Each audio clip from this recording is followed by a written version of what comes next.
Welcome back to the channel, everybody. I am Mick Alphanim. So we're going to begin here with this article on cryptonewsflash.com, and it's titled Trillion Dollar Banking Giants JP Morgan, Franklin Templeton, and others are tokenizing world assets. Will they run? I love when they make this comparison. It's an oversimplification. It says, will they run on Ripple, XRP, or Ethereum ETH? Now listen, let's be realistic. And let's go by what has historically happened.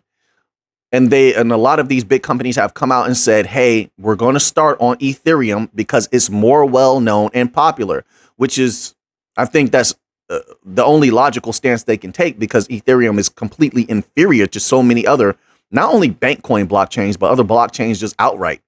But that's why they use it, because it's familiar and it's thought to be safe, right? Now, if Ripple was done with this SEC case, that would be a completely different scenario, completely different. And I think that they definitely would run a lot of things across Ripple, Algorand, Stellar. They're dirt cheap and you get all this control and power.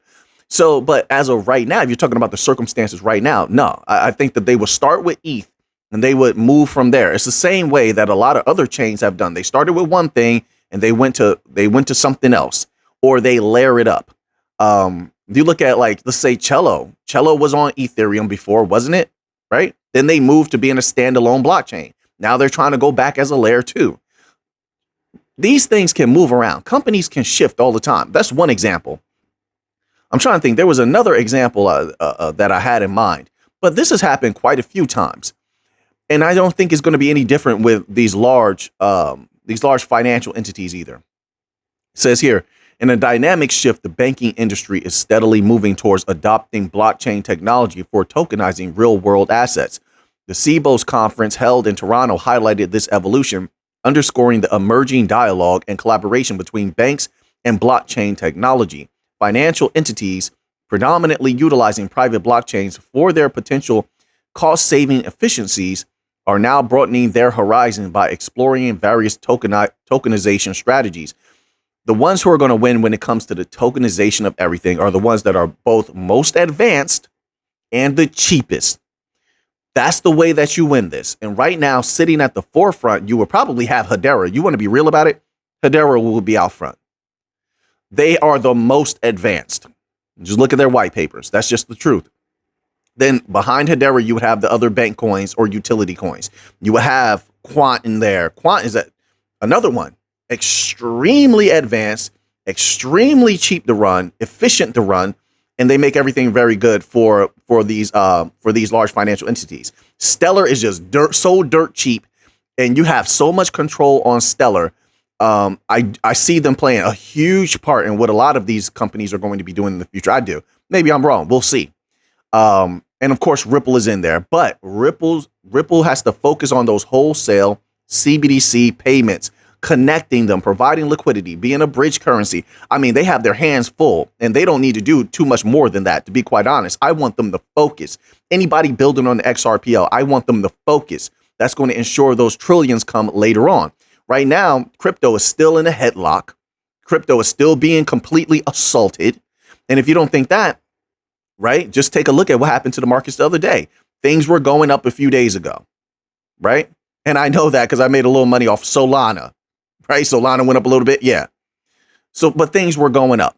Then everything else went red. Then Bitcoin was going up by itself. Now, then Bitcoin went red. But why? Because the governmental entities have crypto in a headlock. They raise treasury yields again. Every single time the market is about to explode, the market is about to take off, we get kneecapped. They stop us. They hold us back because people are going to go for U.S. treasuries, especially if they have a high yield, because it's a guarantee. And that liquidity is going to come out of risk assets every single time. Bitcoin's about to make a run, or we're about to have an altcoin season. This has occurred. I have the article right here. See, this is information you have to know why things are happening, because I see a lot of articles that are trying to, mislead the people. And these articles are saying things like Bitcoin is dead. I mean, I saw one today that was saying something like that. That's nonsense. Stuff like that, or that crypto as a whole is dead. And no, it's not. Crypto has tried to take off multiple times. You've seen it. When it goes green and things are looking good and people are getting excited, yeah, they have reason to be excited. Then you have articles like this that tell the truth. This is from marketwatch.com. I just wanted to put this in there. And it's titled 30-year Treasury yield jumps to 4.85%, heading for the highest level in 16 years. Wait, this is complete market manipulation. Number one, yes, that's going to, across the board, all of these markets have suffered to their various degrees. Let's just put that out there. It's not just crypto, because there's going to be liquidity drain when this happens. Now, why do I say it's complete market manipulation? If you look at when every single time there's these mass sell-offs, then when the mass sell-off happens, what does how do they respond? They up the yield to bring that capital back every single time. And this always typically happens. I mean, maybe I don't know if I'm seeing this correctly. This is what I am seeing. You let me know if you're seeing the same. But right when every single time either Bitcoin's about to take off like it just did, then all of a sudden this happens. Then everything goes down again. Everything goes red again. So it's not crypto on its own. Crypto is alive and well. And the future is definitely bright. Especially we need those big companies to come in, because they're actually going to use their capital to fight right away. They're going to use their capital to push and make sure that they make money, which is inadvertently going to ensure that everybody else makes money. Not financial advice. I'm not a financial advisor. But unlike the crypto companies, which a lot of times they tuck their tail and they run. They pretend like we don't want to make any money, so that they can hide from the SEC. Those other companies are going to fight. Wall Street is coming into crypto. They're going to fight. BlackRock, Valkyrie, they're going to fight, and they're going to make sure that they can make capital. And that's when the flood of capital comes in. That's when it begins. Apart from the banks, NBFI stuff, non-banking financial institution stuff. That's when the flood begins. They're going to ensure that they can make money. And only a few crypto are going to be left at that time, period. All those other crypto are going to get choked out. There will only be utility coins that are respected, that will play heavy and hard, and there will be consistent capital, because that's how these companies do. They lay a foundation of capital. Then later on, as they pump the prices up, all the retail comes back again, like they just woke up out of a slumber. Oh, there's money to be made. Let me buy in at the top. Let me buy in at a high. And so then the companies know they have extensive research, extensive data. They know that they can just keep scraping stuff off the top. It only take a little bit of capital from these companies to pump the price up. Everybody gets excited, put their money in. They're just going to rinse and repeat and scrape money. They're going to dominate and take over crypto. That's why everybody that's in now or plans to get into some point, once again, not financial advice, they're sitting pretty, really. Yes, sure, there's tough times. But those who got in at a low or something like that, or they're in before the real crypto boom, which is mass adoption, they're going to be able to do the same as those big companies. If they're holding, they'll be able to scrape some off the top. If they don't sell everything, a lot of people will sell everything and then they're done. That's their choice. But those who don't and keep a little bit, especially when the age of staking, and that what we saw before was nothing. That was nothing. That was just a precursor, an appetizer. That's all we saw before. When the big companies, and they're taking over as we speak, when they get in deep, that's when you'll really see what everything's all about. They'll get all the regulations that they want at some point. The battle is already taking place. Legally speaking, the battle's already taken place.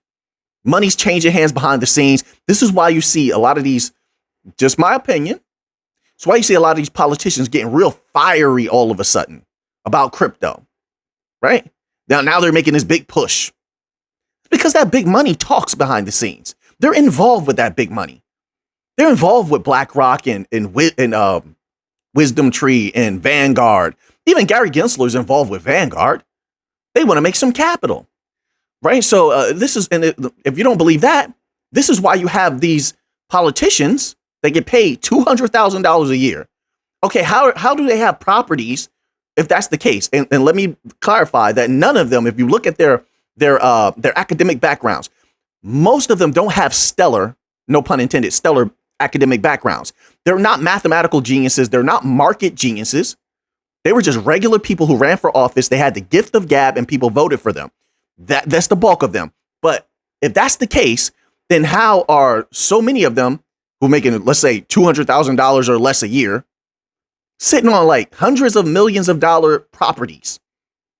Because that money's going around behind the scenes. That's how it works. So the wheels are getting greased right now. Once again, just my humble opinion, the wheels are getting greased right now, and the setup is being built. Same thing that happened, and you know, I'll get back to the articles in a moment, but I think all of this is important. Same thing that happened multiple times before. I lived through it with the Amazon boom. When Amazon was nothing and Amazon wasn't making a profit, nobody wanted a piece of it.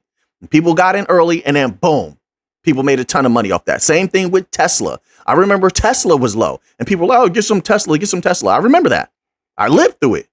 And people were like, no, they didn't get any Tesla. And then Tesla went boom. People made a ton of money off Tesla. A couple times. Same thing with Apple. I read an article about a lady who she lived most of the latter part of her life off the money she made off of buying Apple stock when it was low. And she told all her family members, hey, get Apple stock. Some people did, some people didn't. They made a ton of capital off that. The cycles just keep going on and on. It just keeps repeating itself. And I did live through the era where they didn't like the internet. Before the internet boom, they didn't like the internet, and they were trying to regulate the internet, and they were choking out a lot of these different websites. Same thing crypto's going through right now, right? So there's a lot of different ways they're manipulating crypto. Treasury yield is one of them, because there's not enough capital right now to go around. People are going to yank that capital out of crypto, out of some stocks, out of some commodities, and then they're going to go get that yield from treasuries. All right. All right. Now we're going to move back. I would say move back because I had to scroll up to get to that article there.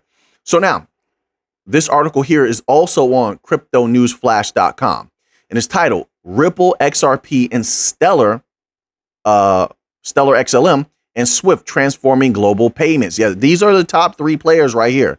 Algorand is in there also, but people are sleeping on Algorand. You know, that's on them. That's all I got to say about that. That's on them. But Algorand is definitely in there. Hedera is another quiet one that's working heavy behind the scenes, doing major activities. But that's easy to look up with a little bit of research. It says here, Swift, the global payments network offering cross-border transactions, is making bold moves in the world of blockchain-based transactions. Yes, but what they have to note also is that Swift has not achieved the interoperability that we have. That's number one. Number two, as I've often said, Swift is not loved in the rest of the world. They're trying to rapidly find a way to cut off their use of Swift, which means some other system is going to have to glue everything together. But it says here, cross-border payments have gained significant attention in the global transaction landscape, with the ecosystem projected to reach a valuation of approximately $250 trillion by 2027. I find it just comical that people believe that Ripple can't take a piece of that. Like I said, they have to first get past the SEC. Once they do that, it's game time. At any point after that is anybody's guess when everything will pop off, when everything will begin. There's nothing at that point except for when they choose to flip the switch, so to speak, for lack of a better word. There's nothing else holding them back at that point. And I'm going to get very excited at that point. That's why I feel like it's just in my mind. I don't feel like there's any need for me to celebrate anything until the banks get in. That's when my celebration begins. When the banks step in, that's when a victory has really been had, in my opinion. That's how I feel right now, right? When that price goes past $1 solidly, $1.10, $1.15, my money here start to just tingle a little bit. I don't play games when it comes to XRP at all. I know what's coming. I see what's coming. It says here, Tanja Hase, head of Swift Go, recently discussed the expectations of consumers and small and medium-sized enterprises when conducting cross-border money transfers. And once again, who are the 7 other companies that they're looking to work with that are outsiders Who are they? They didn't list. They haven't issued the list yet. I'm hungry to know who it is. I think the future is going to shock people. I understand this. A lot of people have, and no disrespect when I say that, a lot of people have pessimistic minds.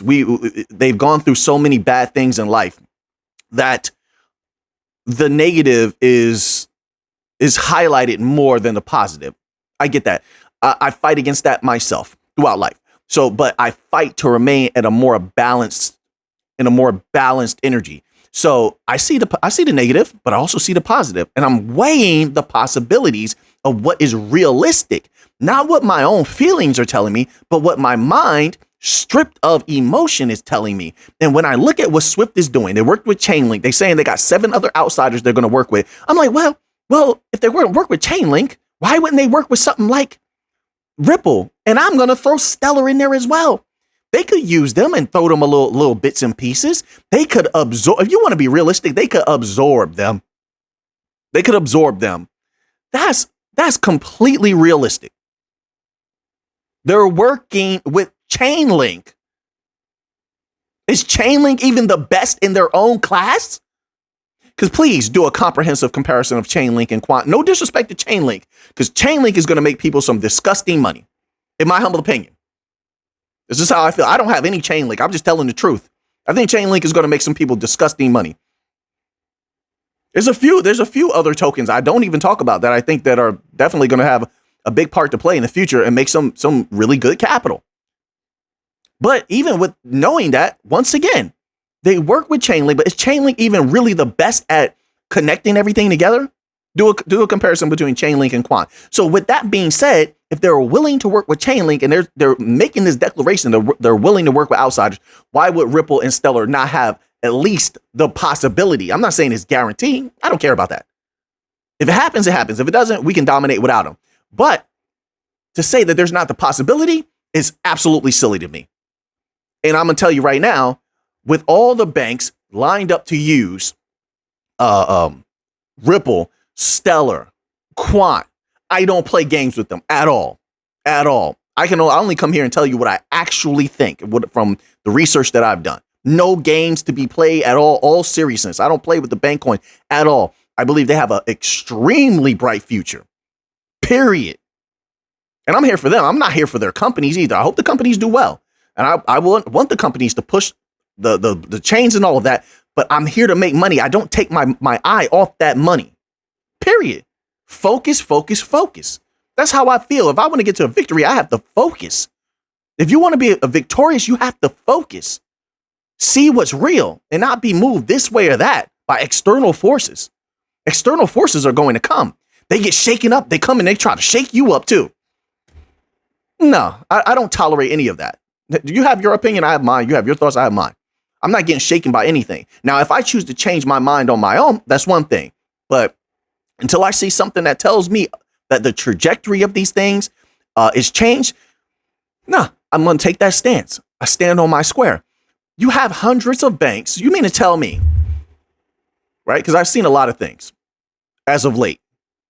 And I just question where this logic is coming from. You mean to tell me that there's hundreds of banks waiting to use XRP? And if you take a modicum of what those banks move daily as wholesale payments, that would be trillions. You mean to tell me that if we're moving trillions per day, that XRP stays at a low price? I'm not saying move all the money in the world. I'm not even going that far. Move a modicum, a piece of that. You mean to tell me XRP stays at a low price? If it even does a piece of what it's supposed to do? Why did all these banks sign up with Ripple when the only thing that Ripple has that's special to offer, period, the best thing that they have is XRP and XRPL-based systems? That's why Brad Garlinghouse got a freaking tattoo of XRP on his arm. He was sending a message to the people that is serious. I don't think people get that because, nowadays everybody gets tattoos just cause. But Garlinghouse is old school. You got to understand when people put symbols on their body, like when people put symbols on their body that mean something to millions of people, that means they're very serious about that. They're very serious about that. So also, let me add into that obviously Ripple, like a lot of other companies, they liquidate XRP for different purposes. So they're liquidating for capital. So you mean to tell me that Ripple or Stellar does it too, whoever these companies are that liquidate to fund certain things or use it however they're using it. I'm just telling you from my mind, however they're using it, you mean to tell me they wouldn't want to be working with even more capital? They wouldn't want to have access to even more capital, which means that those native protocol will have to go up in value. So you mean to tell me that people believe that these companies want to be holding as little capital as possible, working with as little capital as possible? I just have to respectfully disagree. I have to respectfully disagree. It says here, and you believe that these companies don't see the opportunity in what's going on with the fragmented world? The financial systems of the world right now, any real researcher is going to tell you this. There's no other way around it. They are burning to the ground, literally. I hold back a lot. These people will be frightened if we really talked about what's going on. Did you see all the bankruptcies that just happened in September alone? On the other channel, I'm about to cover that right now. I'm about to drop the hammer on them real quick on the other channel. Let them know. Did you see all the bankruptcies? So the tsunami of bankruptcy is already happening. Number one, the banks are in trouble. There's about to be a wave of commercial real estate problems. Constantly, there's articles coming out about this, right? So the banks are in big trouble. You think Ripple doesn't see that? Stellar Algorand doesn't see the opportunity here to glue everything together, to jump in? You know, Ripple is just more bold. Stellar's just real sneaky. That's how I phrase it. That's how I feel.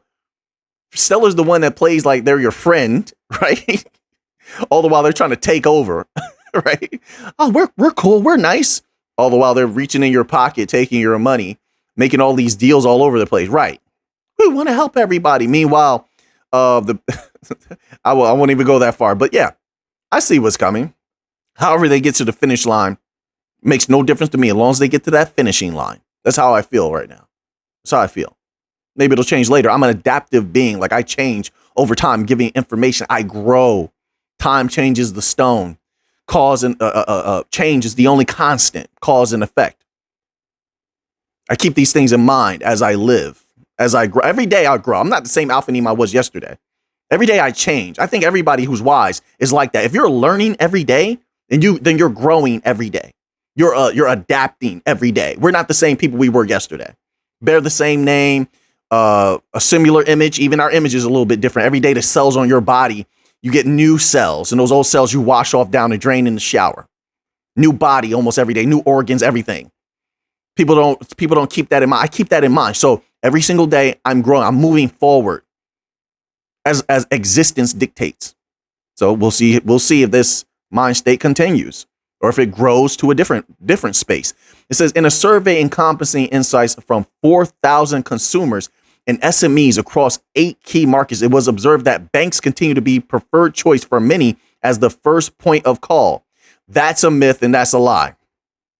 I don't care. Look, a lot of people say numbers don't lie. Yes, they do. It depends on who's in control of the numbers. If who's in control of the numbers is a manipulator, then numbers can be manipulated. Then they can tell you lies. Be careful who's in charge of the information that you receive.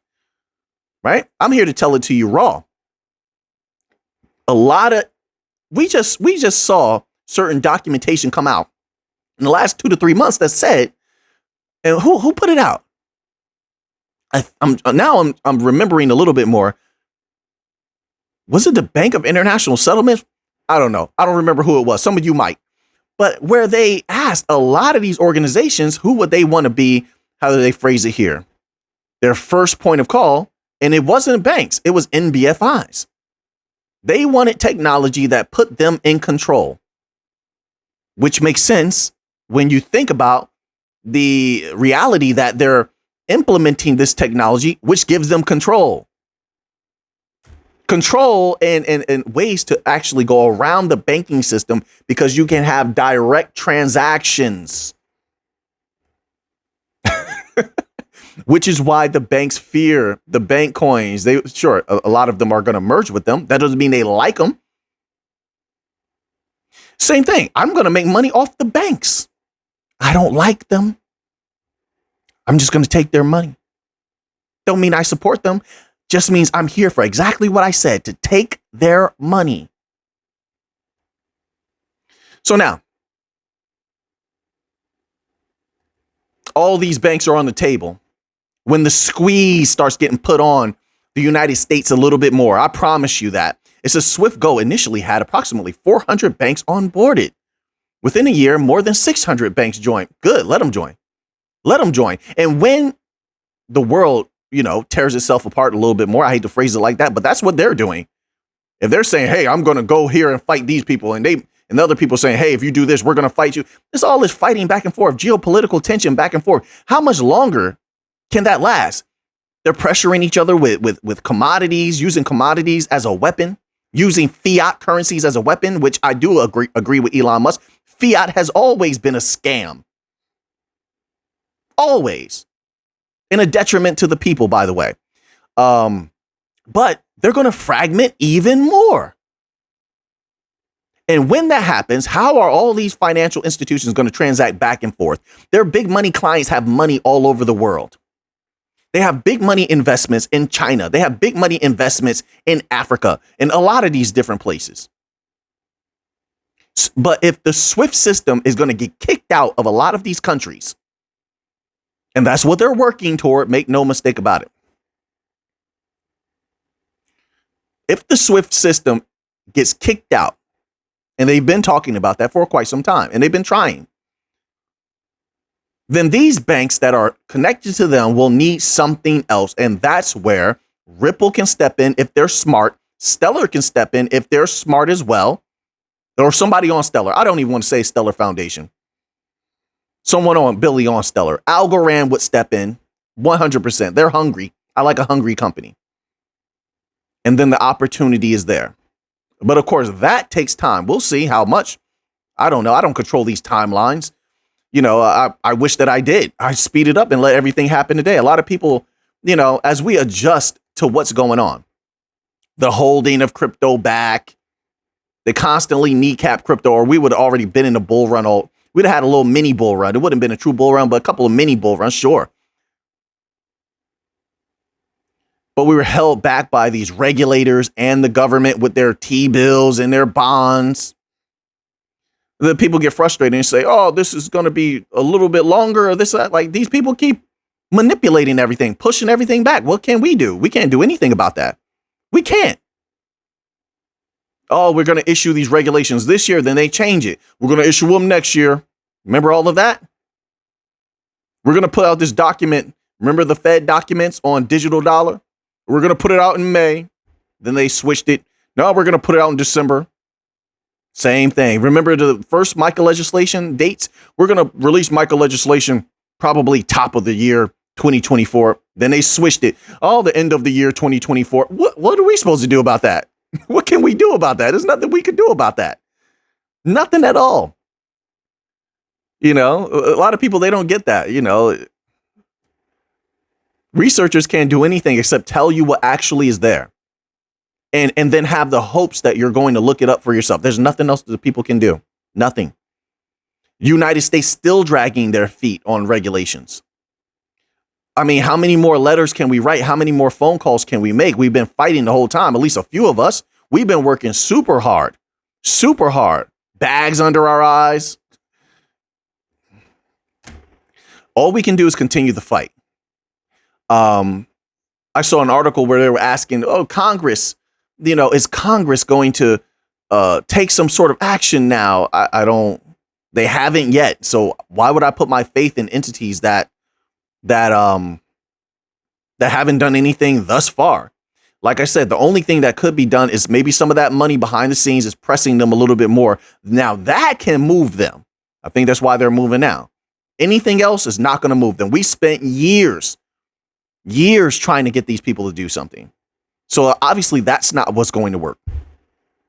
So hopefully we can get some regulations in the US, overarching regulations very soon, and then the markets can play a little bit more. And then maybe if they stop, well, I don't know what's going to happen with treasuries, but that's another thing, another dynamic that I'm keeping my eye on. That has been hampering a lot of the different markets. Right. Okay. So now let's move on here. I have so many thoughts today, and I have a ton of articles, but I don't know if we're going to get through all of them because I wanted to share these thoughts with you here. I thought they were pretty important. So now let's go to this article here. It's on the cryptobasic.com. I didn't even get to the Stellar part. There was a portion where they're supposed to talk about Stellar in that second article. Should we go back and see if they have it? Let's see here. We're going back. It says here, Ripple and Stellar join the CBDC bandwagon. Join, all right. In a collaborative effort to drive the transformation of the global payment system, Swift has partnered with. Wait, what? Wait, why are they saying this? Why are they saying this? Swift has partnered with Ripple and Stellar. What are they talking about? Partner? No. That would be news everywhere. No. They must have mistyped or something, and it must mean that they're just working on similar technologies. It says Ripple is renowned for its ability to expedite international trade. Why would you write that, Crypto News Flash? Ripple's XRP is renowned for its ability to expedite international transactions. Okay, so where do you get this that they partner with Swift? Where do you get that from? I've seen nothing about that. That would make the news. Period. That would be everywhere. I don't know. We're going to move on from that because we're just going to move on from that. So now, and if there's something that's like breaking news, I'm sure we'll see it. But as of right now, I haven't seen anything about anything like that. And I would love that if that happened because we'll take their money, but I haven't seen anything like that. So now let's move on here.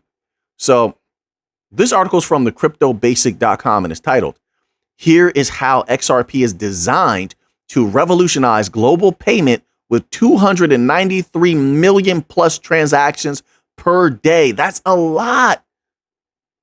That's a lot. Listen, if they designed, and I'm not proclaiming to remember because I did read the white papers of a lot of these bank coins. I don't remember everything. I don't.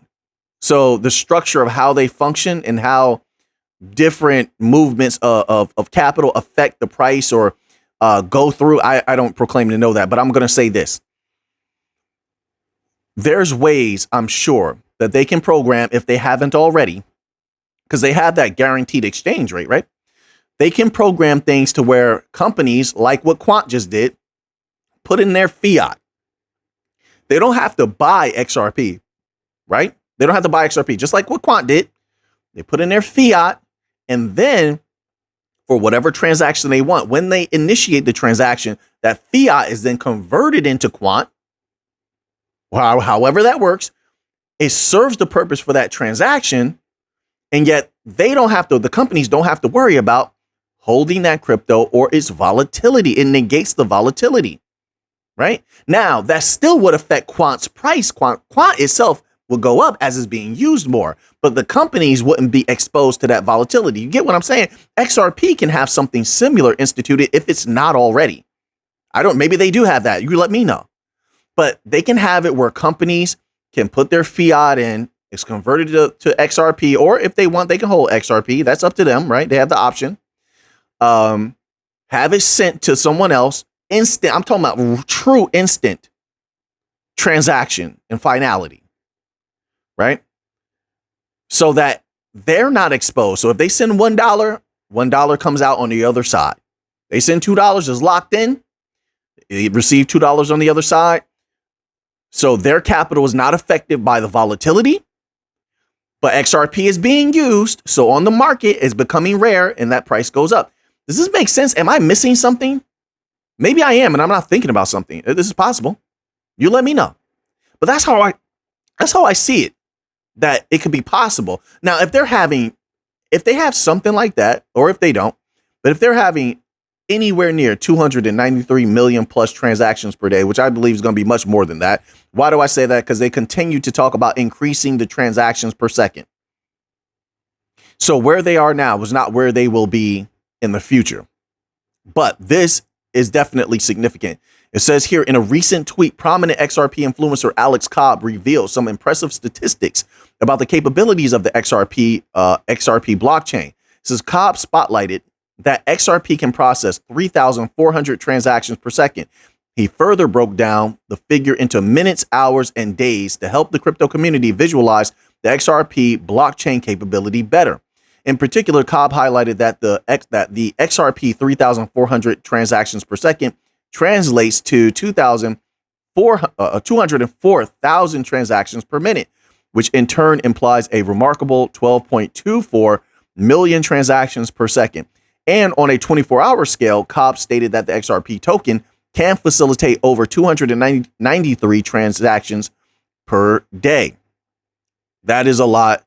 Once again, XRP community has some of the most brilliant individuals, in my humble opinion, involved with it. Furthermore, Cobb pointed out that the staggering figures highlights XRP's suitability as a global utility asset, particularly for the banking sector worldwide. And listen, here's the thing, because they're focused so heavily, well, in the beginning, so heavily on wholesale, that's their base. Their base is wholesale CBDC payments, interbank payments, right? Trillions. Now they're going after retail. Man, the people don't have no idea what's coming. It's going to be the internet boom all over again. I just see it coming all over again. There's going to be the internet boom all over again. And it's going to be the last crypto bull run all over again as well. Because the people didn't want to listen when millionaires were being made. You do a little research, you find out how many millionaires were made in that last crypto bull run. Now, you're also going to see articles where they blew a lot of their money too and went broke. But it doesn't negate the truth that when people were talking about back then, people were talking about certain assets that were going to go boom, and they were low, right? They were very low, and everybody thought, oh, crypto's dead. And then all of a sudden, out of nowhere, boom, everything just started going up. Everything was just popping off. And the people would, in the real world, the people would not listen. They did not care. We feasted on Cardano. We feasted on Algorand. We feasted on Bitcoin. There were so many, and other people feasted off of Bitcoin.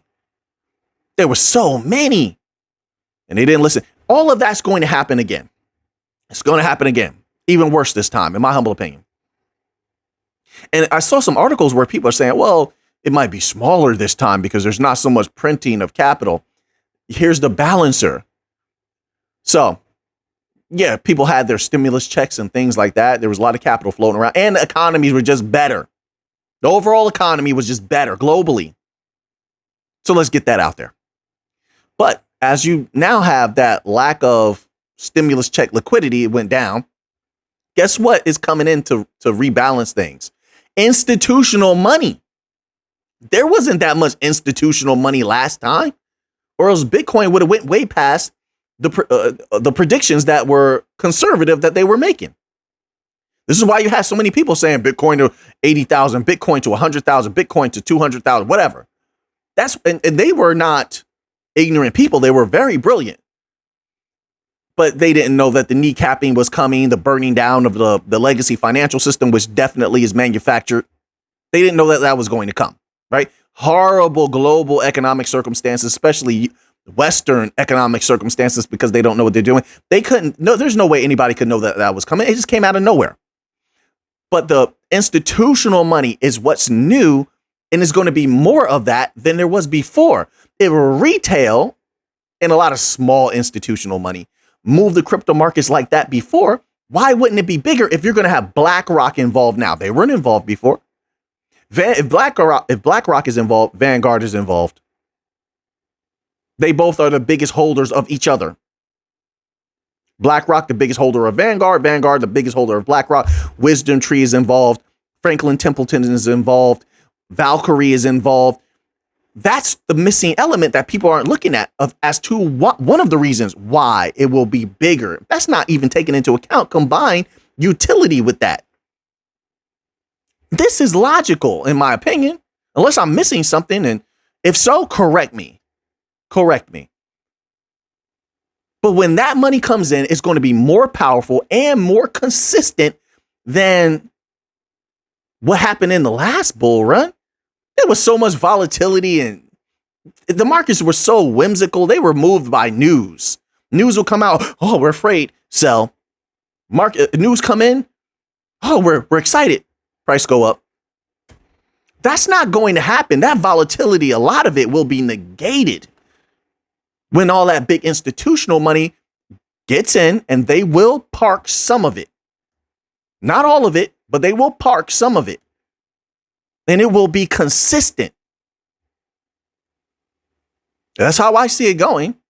That's how it goes in a lot of other markets, doesn't it? Just look at the stock market. Look at the stock market. And that's another thing. When they get in, then crypto will be respected.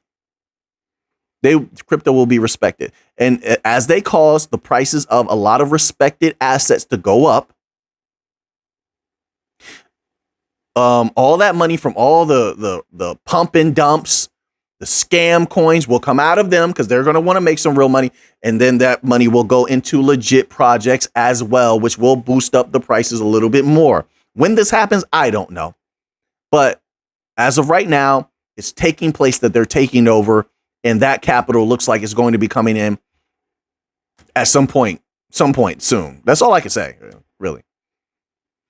So, I mean, I had probably 16 articles here. Maybe we'll get to some more of these tomorrow. There were a lot of good ones, but I feel like I needed to say these things that were on my mind. I feel like I gave a lot of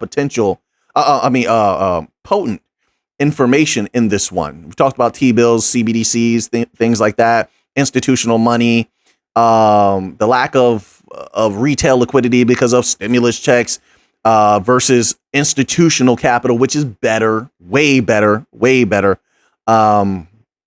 And it's going to be way better for Bitcoin as well. Anybody who holds Bitcoin, it'll be a glorious time for Bitcoin to really serve its purpose as that layer of institutional capital at some point gets layered on top. And yes, I'm going to say this. You need BlackRock to do it. You need the big fish in there to establish that base of capital that if not a guarantee, they park it there, it serves as a good solid base layer that will prop Bitcoin's low price up. It'll have a high low. You get what I'm saying? Which is going to be great for the rest of crypto. That means people will be making some good capital, and that will flow around to the rest of the legit projects, and that can have an effect on their price as well. So now that you have that information, what are you going to do with it? I know what I'm going to do with it. If you're in the members only section, I will make some posts. If you want to read those articles, I have a lot of potent articles up here. I will post some of them in the members only section tonight for you to read, so you can check that out. So until next time, let's get to the money.